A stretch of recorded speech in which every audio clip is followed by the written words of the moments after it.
যদি আমি বলি আমার রাসূল কেমন ছিলেন, তিনি ছিলেন মধ্যম আকৃতির, তিনি না লম্বা না খাটো।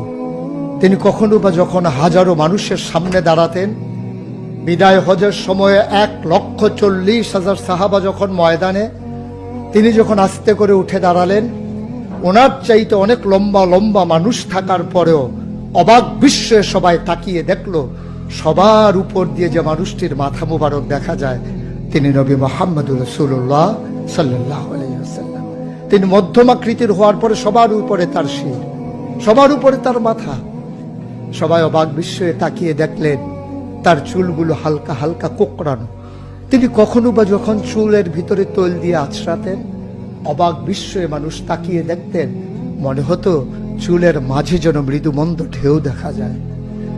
তার কপালটা ছিল চওড়া শুভ্র, তার চোখের ভ্রুগুলো ছিল ধনুকের মতো বাঁকা।